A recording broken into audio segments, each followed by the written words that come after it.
سدا صاحب آپ نے بھی انڈیا کی انوالومنٹ کی بات کی بلوچستان میں، یہ تو واضح ہے، لیکن آپ مجھے بتائیں اسٹوڈنٹس کو آج کل برین واش کیا جا رہا ہے، حالانکہ ایک اسٹوڈنٹ جو یونیورسٹی میں پڑھ رہا ہوتا ہے، فائنانشلی بھی اسٹرانگ ہوتا ہے، اس کو کیا آخر مصیبت پڑتی ہے کہ وہ اپنا فیوچر چھوڑ کے پہاڑوں پہ چلا جائے اور ان مقاصد کے لیے استعمال ہو. اس پر بلوچستان میں کیا تعلیمی اداروں میں وہ چیک اینڈ بیلنس نہیں ہے کہ بی ایس او آزاد جیسی تنظیمیں ان کا برین واش کر رہے ہیں؟ آپ اس پر کیا کہیں؟ آپ خود بلوچستان سے ہیں.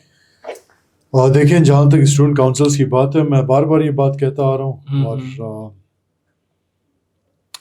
کہ دنیا میں جہاں کہیں پہ اسٹوڈنٹ کاؤنسلز ہیں وہاں سے بڑے لیڈرز نکلتے ہیں. بالکل. آکسفورڈ کی مثال میں اکثر دیتا ہوں، یونیورسٹی آف ٹورنٹو کی مثال دیتا ہوں، اور بھی جتنی یونیورسٹیز ہیں، ہارورڈ ہیں، کافی یونیورسٹیز ہیں، لیڈرز بنتے ہیں، انٹلیکچوئل سوسائٹیز وہاں پہ بنتی ہیں بالکل بچوں کی. ہمارے پاس جو اسٹوڈنٹ کاؤنسل ہے، اس کی بنیاد کیا ہے؟ اس کی بنیاد یہ ہے، جب کولڈ وار ہوئی تھی، کولڈ وار، روس یو ایس ایس آر گرم پانیوں کے نزدیک آ رہا تھا، بلوچستان کے قریب، کہ افغانستان بھی قبضہ کروں گا اور بلوچستان بھی قبضہ کروں گا، اور جب بلوچستان قبضہ ہو جائے گا تو ادھر سے گرم پانیوں کا ایکسیس مجھے مل جائے گا. اور یہی گرم پانی ہے جو آنے والے وقت میں چائنا کو سپر پاور بنائیں گے. ٹھیک ہے جی، آپ سمجھ گئے. پاکستان کے بڑے احسانات ہیں افغانستان میں، اور یو ایس ایس آر جب آئی افغانستان میں تو بلوچستان کے، ہم خود ایک سرداری خاندان سے بلانگ کرتے ہیں، لیکن بہت سے، دیکھیں، 5 انگلیاں برابر نہیں ہوتی. تو یو ایس ایس آر نے کیا کیا، بلوچستان کے کچھ نواب سرداروں کو دعوت دی، ان سے وہ ملتے تھے.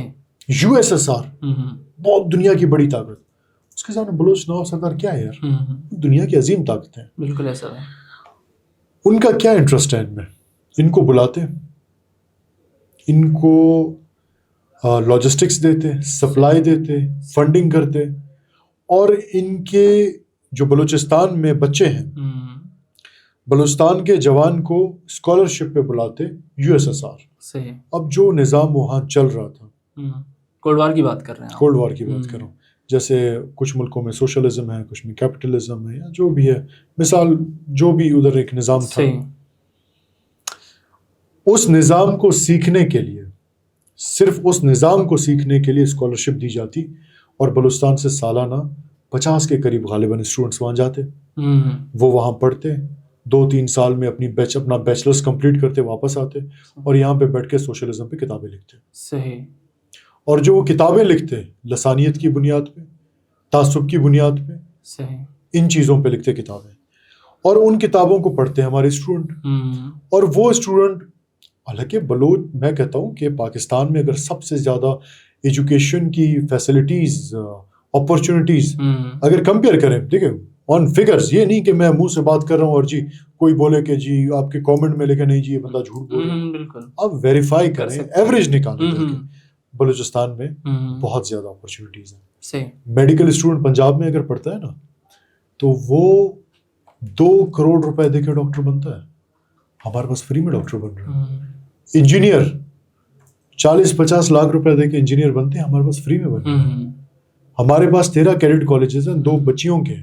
پنجاب سے زیادہ کیڈٹ کالجز ہیں. ابھی آپ کی مرضی ہے، آپ اس گلاس کو آدھا بھرا ہوا دیکھیں یا آدھا خالی دیکھیں، وہ آپ کا مسئلہ ہے. تو اسٹوڈنٹ کاؤنسلز پہ میں آ رہا تھا کہ جی ابھی ہماری جو اسٹوڈنٹ کاؤنسلز کی بنیاد وہ یو ایس ایس آر نے جو رکھی تھی، یہ بہت پرانی چیز ہے، یہ نہیں کہ یہ آج کے دور میں شروع ہوئی، یہ یو ایس ایس آر کے دور سے. تو وہ بچے آ گئے جی قائد اعظم یونیورسٹی میں، حالانکہ ادھر قائد اعظم یونیورسٹی میں بلوچوں کا کوٹا ہے، اور پنجاب میں، کے پی میں، سندھ میں جتنی یونیورسٹیز ہیں بلوچوں کا کوٹا ہے. وہاں بلوچستان کے بچوں کو بڑا اسپیشل ٹریٹ کیا جاتا ہے. ہماری آرمڈ فورسز میں بلوچ جاتے ہیں، ان کو بڑا اسپیشل ٹریٹ کیا جاتا ہے. ٹھیک ہے، بلوچستان آرمڈ فورسز کی سب سے اسپیشل ریجمنٹ بلوچ ریجمنٹ ہے. ٹھیک ہے جی. تو یہ جو اسٹوڈنٹ آتے ہیں قائد اعظم یونیورسٹی، یہ اسٹوڈنٹ آتے ہیں لاہور یونیورسٹی، یہ اسٹوڈنٹ آتے ہیں جب نمل یونیورسٹی، تو وہاں پہ جو فورن فنڈڈ آرگنائزیشنز ہیں ان کا اسٹوڈنٹ ونگ بھی ہے. بی ایس او آزاد بین ہو گیا، بی ایس او آزاد کے بچے ابھی بھی ہیں، صرف نام چینج ہے، بی وائی سی کی شکل میں اور بلوچ اسٹوڈنٹ کاؤنسل کی شکل میں، جو کہ اسلام آباد یونیورسٹی میں تھی، الحمدللہ شکر بند ہو گئی. میں کہتا ہوں ایک زبردست قسم کی کاؤنسل ہونی چاہیے انٹرنیشنل اسٹینڈرڈ کی، یہ لسانیت اور زبان قومیت کے نام پہ نہیں. تو Baloch student council Lahore, Baloch student council جی پتہ نہیں کون سی جگہ, ہر جگہ کی یونیورسٹیز بالکل ہے. ابھی یہ کاؤنسلز کیا کرتے ہیں, یہ کاؤنسلز جو ہے گریجویٹڈ سرماچار پیدا کرتے تھے. بالکل. مطلب اگر 100 بچہ گریجویٹ ہوا بلوچوں کا ہر سال, مثال دے رہا ہوں 100 بچے, اس میں سے 50% بچے تو پڑھ لکھ کے محنت کر کے وہ اور آگے جاتے, پھر مزید اپرچونیٹیز, اسکالرشپ, چائنا جاتے پڑھتے, جرمنی جاتے پڑھتے, اپنے علاقے میں آ کے محنت کرتے. لیکن جو باقی 50% بچے وہ پتہ کیا کرتے, آ کے جی فتنۃ الہندوستان کو جوائن کرتے, دہشت گرد بنتے. مجھے کسی اینکر نے کہا سردار صاحب پھر تو جی آپ کا قائد اعظم یونیورسٹی تو پھر دہشت گرد پیدا کرے. نہیں, یونیورسٹی نہیں, اس یونیورسٹی کے اندر جو ایک نظام ڈالا گیا ہے نا, بے شک وہ پیدا کر رہا ہے. تو یہ ہے اسٹوڈنٹ کاؤنسل کا حقیقت اس کی. بالکل. سر صاحب آپ نے ابھی محرومیوں کی بات کی, مطلب محرومیاں تو پھر نہیں ہے نا آپ کے, تو بلوچستان میں کیڈٹ کالجز بھی ہیں, دیگر چیزیں بھی, سارے فیسلٹیز ہیں, اپرچونیٹیز بہت ہیں as compare to other provinces. تو یہ جو محرومیوں کا جواز بناتے ہیں پھر وہ تو سمجھو ایک قسم کا ڈھونگی ہے. پھر پنجاب کب بنا؟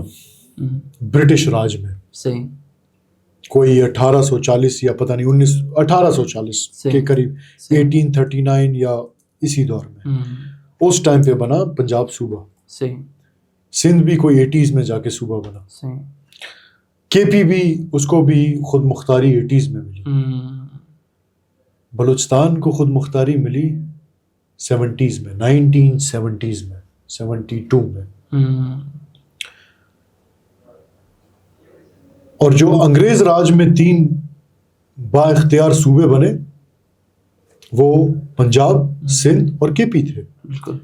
بلوچستان جو ہے نا وہ پاکستان کی اولاد ہے, پاکستان کا بیٹا ہے وہ, اور پاکستان کا ایک ہی بیٹا ہے, وہ ہے بلوچستان.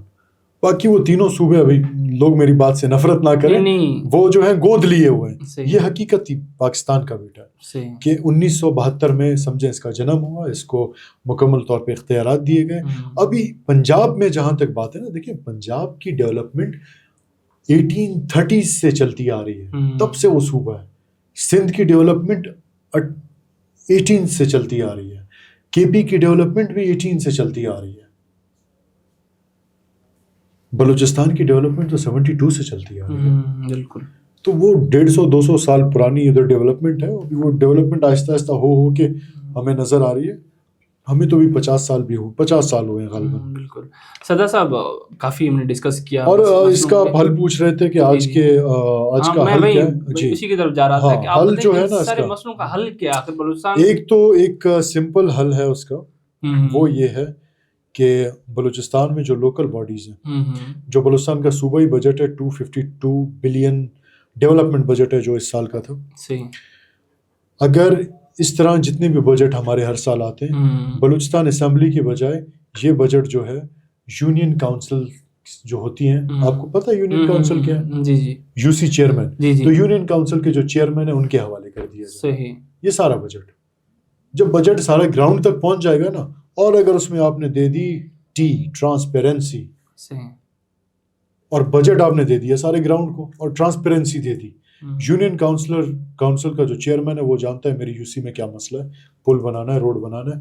اگر اس کے پاس 1-2 ارب آ جاتا ہے وہ, یا 50 کروڑ 60 کروڑ اس کے فنڈ میں آ جاتا ہے, وہ ٹھیک ٹھاک کام کرے گا. نمبر 1.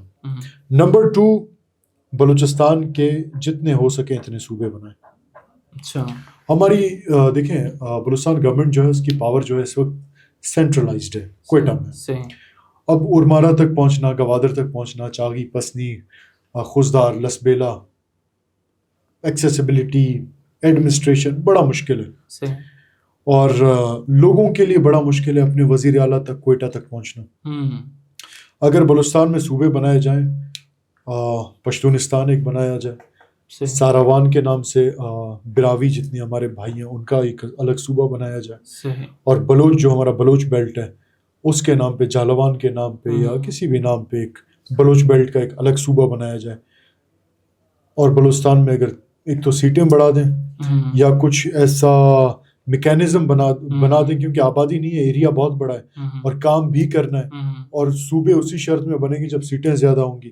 تو سینٹ میں اگر سیٹیں زیادہ کر دیں تھوڑا کچھ ایسا فارمولا بنا سینٹ میں بلوچستان کی سیٹیں بے شک زیادہ کر دیں, اگر نیشنل اسمبلی میں نہیں بھی ہوتی تو تھوڑا بہت کچھ اس طرح کر کے سینٹ کو بھی ایکسرسائز میں لائیں, اور بلوچستان کے 3 صوبے اگر بنا دیتے ہیں تو 3 وزیر اعلیٰ ہوں گے, 3 کیبنٹ ہوں گے اور 3 گورنمنٹس ہوں گی, اور بلوچستان کے جتنے بھی باشندے ہیں وہ اپنے وزیر اعلیٰ تک بھی ایکسیسیبل ہو جائیں گے, پہنچ سکیں گے. تو یہ ایک سب سے بڑا حل یہ ہے, ایک آپ کی لوکل گورنمنٹ, دوسرا یہ نئے صوبے. سر آپ نے ڈیولپمنٹ کی بات کی, سول ایڈمنسٹریشن کی بات کی, جو ایک دہشت گردی کا ایلیمنٹ ہے جو کہ سب سے زیادہ رکاوٹ بن رہی ہے بلوچستان کی ترقی میں, کیونکہ جو بھی ترقیاتی منصوبہ ہوتا ہے اس کو تو انڈر اٹیک آ جاتا ہے. وہ انہی جو اپنے چائنا کی بات کی بڑے مطلب پروپیگنڈے کا شکار بنے. دنیا کی, حضور بخش میری بات سنیں, دنیا کی کوئی بھی جنگ عوام کی سپورٹ کے بغیر نہیں جیتی جا سکتی. تو اس میں ہمیں کیا کرنا چاہیے ان چیزوں کو؟ جس دن لوکل گورنمنٹ امپاور ہو گئی, جس دن, چاہے صوبے بنے نہیں بنے وہ ایک الگ چیز ہے, لیکن جس دن بلوچستان کا development budget with transparency local government کے حوالے کر دیا گیا, مکمل یو سی چیئرمینس کے, ڈسٹرکٹ چیئرمینس کے, ان کے حوالے کر دیا گیا ٹرانسپیرنسی کے ساتھ. یہ پی ایس ڈی پی والا چکر نہ کریں, یہ پی ایس ڈی پی والا چکر نہ کریں. اس دن بلوچستان کا نوجوان کنیکٹ ہو جائے گا ہمارے انسٹیٹیوشنز کے ساتھ. اون کر رہی ہے نا انسٹیٹیوشن, ان کو پتا چلے گا کہ بھائی ہمیں اون کر رہا ہے. ابھی آپ کا یونین کاؤنسل کا جو چیئرمین ہے, کیا ہے اس کے پاس 2 سال میں کوئی 2 لاکھ 3 لاکھ 5 لاکھ کا فنڈوں سے ملتا ہے, وہ حیران ہوتا ہے. بالکل ایسے ہی ہے. بلوچستان میں ہزاروں کی تعداد میں یو سی چیئرمینز ہیں. اگر ان ہزاروں کی تعداد میں یو سی چیئرمینز کو اگر فنڈ ملتا ہے, یہ سارا صوبائی فنڈ ان میں ڈسٹریبیوٹ ہوتا ہے اور وہ اپنے علاقے میں کام کرتے ہیں, وہ سول فورس ہے ایک بہت بڑی, بالکل, جو ڈیولپمنٹ کر کے, اور وہ موسٹلی نوجوان ہیں, اور وہ موسٹلی جو کہتے ہیں نا نچلے طبقے کے, بہت غریب مسکین, وہ لوگ ہیں. صحیح سمجھ گیا. اور وہ لوگ جب کام کریں گے, جب کنیکٹ کریں گے انسٹیٹیوشنز کے ساتھ, ہوگا کیا انڈائریکٹلی دہشت گردوں کو سر چھپانے کی جگہ نہیں ملے گی. آج وہ لوگوں کے گھروں میں چھپے ہوئے ہیں, کچھ جگہوں میں تو ان کو اتنا کچھ احساس مل گیا ہے کہ خواتین اپنا زیور بیچ کے ان کو دے رہی ہیں. صحیح.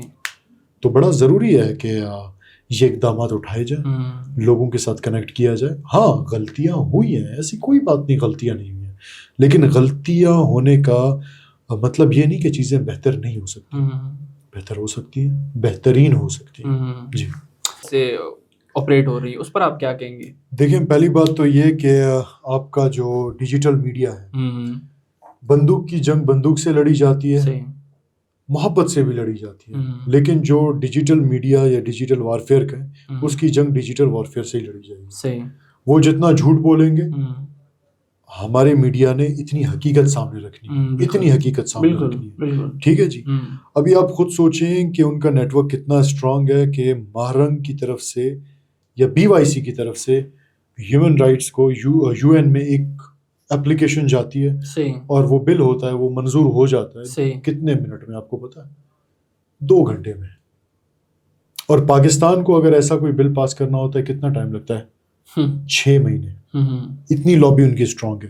اور مہرنگ کے جو والد صاحب ہیں, ان کو یہ کوئی پرسنل اٹیک نہیں ہے, حقیقت ہے, کوئی بھی کنفرمیشن اس کی کر سکتا ہے. مہرنگ کے والد صاحب جب مارے گئے تو ان کی ایک ڈائری تھی جس میں انہوں نے لکھا ہے کہ مجھے کوئی تکلیف نہیں اگر میں مرتا ہوں, کیونکہ میں نے 100 سے زیادہ پنجابی مارے. یہ مہرنگ کے والد صاحب جو ہے نا, ان کی ڈائری میں لکھا ہوا ہے, اور وہ ڈائری آج تک موجود ہے, اگر کوئی پڑھنا چاہے تو پڑھ سکتے ہیں. اس قدم تک انتہا پسندی تھی ان کے مائنڈ میں. جی بالکل سر, بہت بہت شکریہ. جی ناظرین, یہ آپ صاحبزادہ علم خان صاحب کو سن رہے تھے. انہوں نے بتایا کس طریقے سے بلوچستان میں ڈیجیٹل وارفیئر کے تھرو جنگ لڑی جا رہی ہے اور ہمارے نوجوانوں کو بہکایا جا رہا ہے. اور دوسری طرف انہوں نے سول انتظامیہ پر بھی اپنی کچھ سجیشن دی جن پر کام کیا جائے تو مزید حالات بہتر ہو سکتے ہیں. امید کرتے ہیں یہ پوڈ کاسٹ آپ کے لیے کافی انفارمیٹیو ہوگا. اسی امید کے ساتھ میں آپ کی اجازت چاہوں گا. بہت بہت شکریہ.